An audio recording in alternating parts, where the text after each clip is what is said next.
Halo, assalamualaikum warahmatullahi wabarakatuh, teman-teman. Kembali lagi di channel saya, Muhammad Hafiz. Pada kesempatan video kali ini saya bakal membahas tentang uh, mengapa pemerintah menetapkan awal Syawal dan Ramadan itu minimal adalah 2 derajat untuk pengamatan hilal ya. Jadi saya tulis di sini ya, mengapa pemerintah menetapkan standar hilal untuk penentuan awal Ramadan dan Syawal itu adalah 2 derajat. Nah, oke teman-teman. Jadi sini saya bakal membahas ini ya. Kenapa sih pemerintah itu membuat aturan harus minimal 2 derajat untuk syarat bahwa pada saat itu sudah memasuki bulan Ramadan atau Syawal. Oke, berdasarkan hadis awal Ramadan tentang hilal itu ya. Kita lihat dulu ya. Ini ya. Sini saya menggunakan referensi dari Mbah Google ya.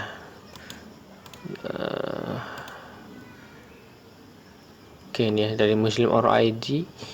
Nah, jadi di sini dalilnya adalah ini ya. Al-Quran surat Al-Baqarah ayat 185 ya. Jadi sini copy saja ini ya dalilnya ini. Nah, karena itu barang siapa di antara kamu menyaksikan di negeri tempat tinggalnya. Tempat tinggal ini maksudnya adalah tempat tinggal kita, di mana kita dipijak, disitulah ya kita menyaksikannya di bulan itu, maka hendaklah ia berpuasa pada bulan tersebut. Nah, kata kunci di sini adalah di sini ya teman-teman. Kalimat menyaksikan ini. Nah, kalimat menyaksikan ini adalah melihat langsung bulan itu ya. Karena pada zaman Rasulullah itu belum ada teleskop dan alat bantu astronomi lainnya. Makanya di sini kita harus menggunakan asumsi manual. Standar manusia sekitar kira-kira berapa dapat melihat objek luar angkasa. Oke. Di sini saya langsung saja masuk ke bagian perhitungannya ya. Misalkan di sini ada bumi ya, di sini misalkan bumi. Nah, di sini misalkan saya buat bulan di sini ya, teman-teman ya.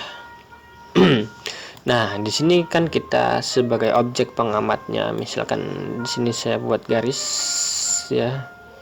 Nah, garis di sini misalkan ini adalah tinggi kita ya.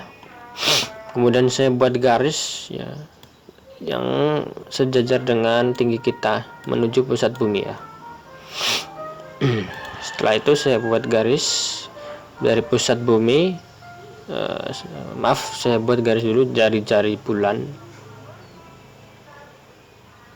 Oke, ini saya beri warna merah saja, oranye ya, oranye.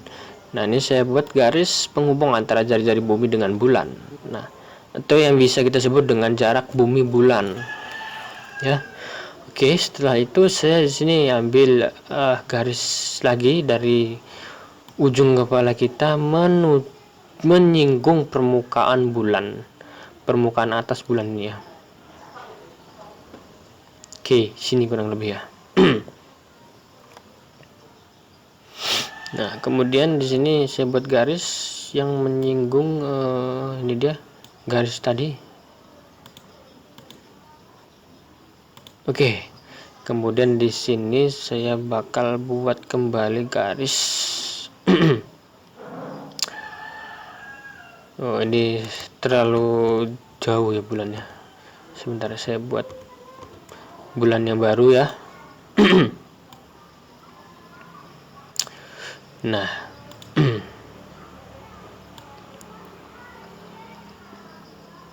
nah ini adalah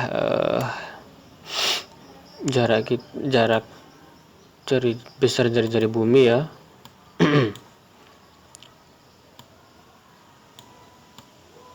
Besar dari bumi. Kemudian di sini saya gambar ulang jari-jari bulannya ya. Kemudian saya buat garis penghubung antara jari-jari bulan dengan jari-jari bumi, atau bisa kita sebut dengan jarak bumi bulan ya. Oke.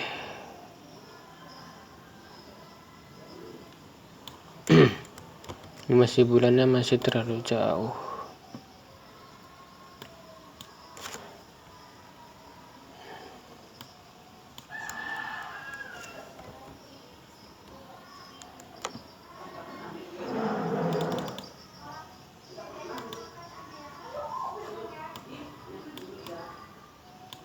Oke. Sini saya coba gambar garis singgungnya ya.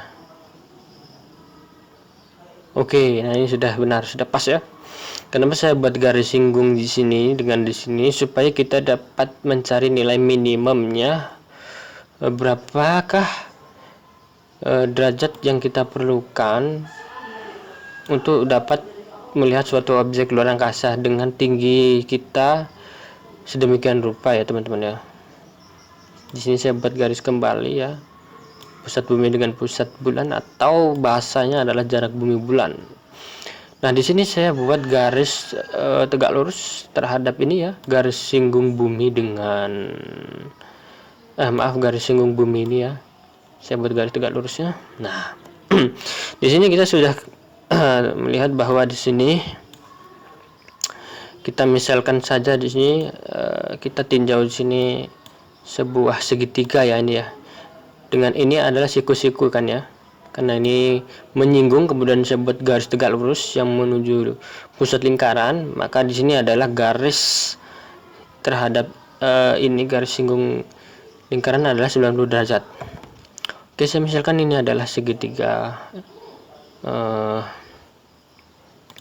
ABC ya, ini A, ini adalah B, dan ini adalah C. Oke. Nah, sedangkan ini misalkan tinggi ini titik ini misalkan saya buat ini adalah K ya, titik K. Oke, nah kita hanya meninjau buminya saja teman-teman ya. Jadi saya membuat perumpamaan bulan adalah untuk membentuk suatu bentuk seperti ini ya, geometri seperti ini teman-teman ya. Nah, sekarang pertanyaan kita adalah tentukan minimum berapa derajat agar kita bisa melihat objek luar angkasa dengan tinggi kita yang sedemikian rupa ini ya. Oke. Kita ketahui bahwa bersama untuk menentukan suatu derajat di sini adalah kita terhadap permukaan bumi ini ya. Sebenarnya kita acuannya adalah ke sini. Nah, yang dicari adalah ini, nilai ini berapa derajat theta ini. Nah, cuman kan ini terlalu sulit ya. Kita gunakan saja hukum kesebangunan ya. Theta di sini sama dengan theta di sini. Ya. Kemudian di sini tegak lurus. Tegak lurus di sini berarti 90 derajat. 90 minus theta ya. 108 karena ini segitiga totalnya 180, maka 180 minus 90 minus theta sama dengan 90 minus theta. Nah, ini kita kan ingin mencari sini. Jadi di sini adalah 90 kurang ini. Nah, ini tadi berapa? Ini 90 minus theta. Berarti maka 90 minus 90 minus dalam kurung minus theta. Ini coret-coret, minus bertemu minus jadi plus, jadi tinggal theta. Nah, oke. Sudah selesai begini, kita langsung saja menggunakan trigonometri ya teman-teman ya, untuk mengeksekusinya.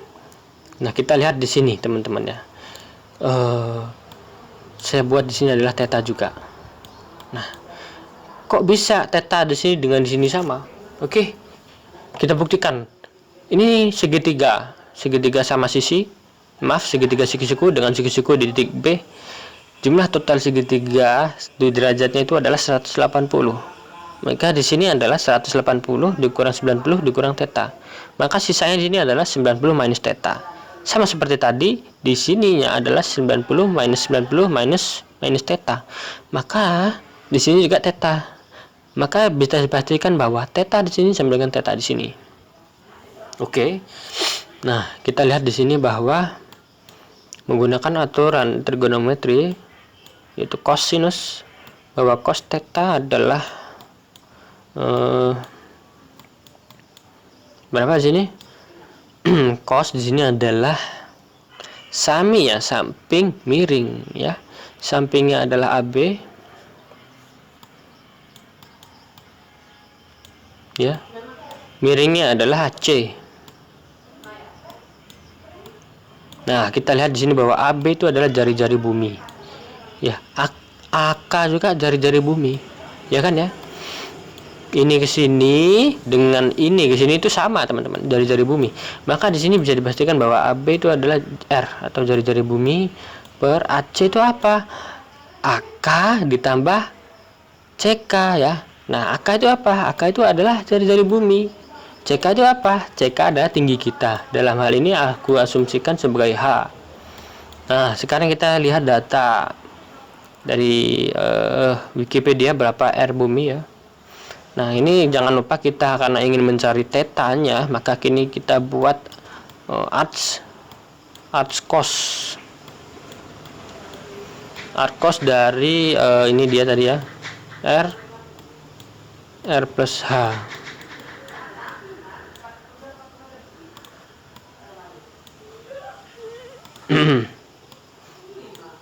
Maka di sini kita akan mendapatkan sama dengan theta. Oke, langsung saja di sini.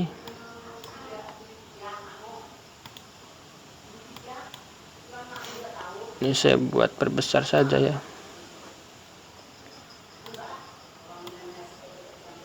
Oke, nah kita cari data jari-jari bumi menurut Wikipedia. Jari-jari bumi. Nah, kita harus buat kilometer dalam bentuk meter ya. Ini dia ya, teman-teman ya. 6,371 kali 10 pangkat 6. Berarti di sini adalah theta sama dengan arc cos dalam kurung 6,371 kali 10 pangkat 6 per, nah R nya berapa, sama 6,371 dikali 10 pangkat minus 6. Nah, jangan lupa H.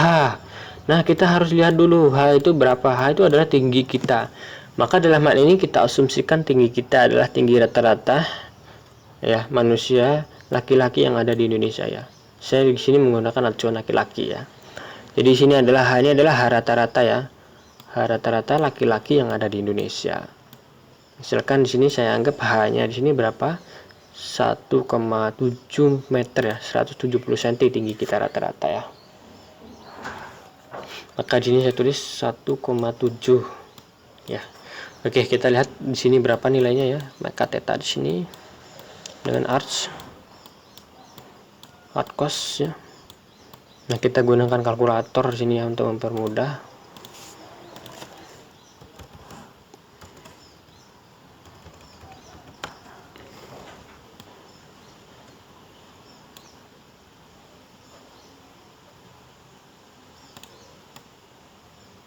Oke. Nah, di sini kita hanya perlu mencari data tadi ya, 6,371 dikali 10 pangkat 6 kemudian dibagi dengan 1,371 dikali 10 pangkat 6 tambah 1,7. Nah, ini dia teman-teman ya. Jangan lupa apa namanya, kok 1 ya, maaf, ini 6 harusnya. 6 kan ya, betul 6. Nah, lihat ini, di sini adalah 0,99 sekian. Nah, kita lihat di sini tabelnya bahwa untuk cos ini yang mendekati 2 derajat itu berapa? Di sini kita lihat komanya berapa di sini. Nah, ini ya, 0,99 sekian ya. 0,99 sekian itu berada di interval berapa, teman-teman? Ini kita lihat ya. Nah, ini dia berada di interval 1 sampai dengan 8 ya. Nah, tapi kenapa pemerintah menggunakan yang ini? Kita lihat ini ada berapa 9 dalam koma. Ternyata di sini lebih dari 3. Kita lihat di sini bahwa 4 di sini hanya terdiri dari 2 buah 9 dalam belakang koma ya, di belakang koma. Sedangkan untuk 1 derajat dengan 2 derajat itu terdiri dari 3 ya. Nah, sedangkan di sini kita data yang diperoleh adalah ini dia, bahkan lebih dari 3, teman-teman ya. Di sini 0,99 atau bisa langsung kita bulatkan di sini 0,1 sebenarnya. Nah, yang paling mendekati memang ini nih kita ya. Atau ini, makanya di antara dua ini, antara 1 dengan 2 derajat. Nah, oleh sebab itu kenapa pemerintah menetapkan ini? Karena di sini ada nilai 0,99 sekian. Oleh sebab itu, theta di sini adalah sekitar kalau saya buat perumpamaan himpunan, theta itu lebih besar ya dari 0 ya, atau kurang dari ini tadi. Ini ya, kurang dari atau sama dengan 2. Ini atau sama dengan 2. Nah, pemerintah menetapkan 2 derajat ini. Kenapa? Karena memang di tabel ini yang paling memungkinkan kalau 0 kan sudah 1 nilainya. Ini kan belum 1. Maka ini ya bisa saya pastikan ini bukan 0 ya. Nah, ini saya hapus dulu. Ini pasti bukan 0. Ini paling tidak 1. Ya. Maka ini adalah pertaksamaannya tetanya nih ya. Sebenarnya bahasanya bukan pertaksamaan, tapi intervalnya. Nah, jadi kenapa pemerintah menetapkan 2 derajat? Yaitu tadi teman-teman, hasil dari perhitungan trigonometri ini ya. Ini masih perhitungan dengan data yang simple. Sedangkan pemerintah sudah menggunakan mungkin metode perhitungan yang lebih expert. Jadi bisa benar mendapatkan data yang lebih akurat. Tapi kita menggunakan metode simple ini sudah bisa membuat kita terbayang kenapa harus 2 derajat dalam menentukan awal puasa dan Syawal. Oke, demikian teman-teman video kali ini. Semoga bermanfaat buat kita semua. Saya akhiri. Wassalamualaikum warahmatullahi wabarakatuh.